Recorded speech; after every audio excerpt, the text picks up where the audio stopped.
ডবকা নাহৰগাঁৱৰ এখন বিদ্যালয়ত দুৰ্বৃত্তৰ অগ্নিসংযোগ। জ্ঞানদীপ একাডেমী নামৰ বিদ্যালয়খনত অগ্নিসংযোগ কৰে দুৰ্বৃত্তই।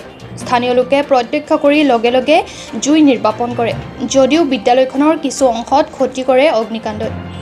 ভয়ংকৰ ঘটনাৰ পৰা ৰক্ষা পৰে বিদ্যালয়খন। উল্লেখ্য যে বিদ্যালয়খনত পূৰ্বেও বহুবাৰ হৈছিল চুৰিকাণ্ড।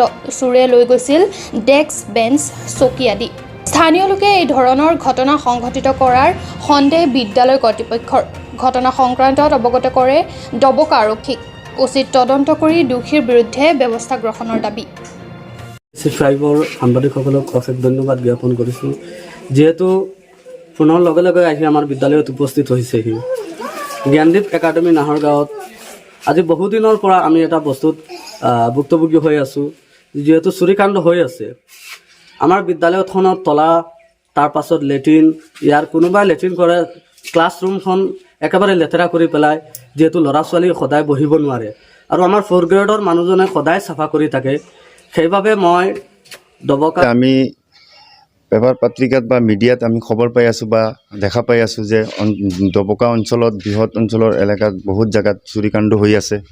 আৰু সেই লগত আমাৰ এই নাহৰগাঁও জ্ঞানদীপ একাডেমী স্কুলখনত এনেকৈ আপোনাৰ ডেস্ক, বেঞ্চ, আপোনাৰ মটৰ ইত্যাদি আমাৰ এনেকুৱা চুৰ হৈ আহিছে।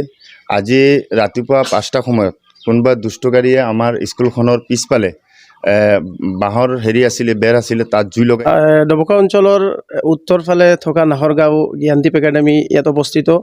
প্ৰায় বিগত আমি 2019 চনৰ পৰা শিক্ষাৰ পিছপৰা অঞ্চলখনক আগুৱাই লৈ যাবলৈ চেষ্টা কৰিছিলোঁ। আৰু বৰ্তমান সময়ত আমাক ডবকা ফাতিমা ৱেলফেয়াৰ ফাউণ্ডেশ্যনৰ স্বত্বাধিকাৰী আব্দুল জলিল চাহাবে এই স্কুলখন নিৰ্মাণ কৰি দিছিল। কিন্তু ইয়াৰ আগত আমাৰ যি কেঁচা ঘৰৰ যিখন স্কুল আছিল, সেইখন স্কুল ধাৰাবাহিকভাৱে বহুদিনৰ পৰা বহু ডেস্ক, বেঞ্চ ইত্যাদি চুৰ কৰি আছে। ইয়াৰ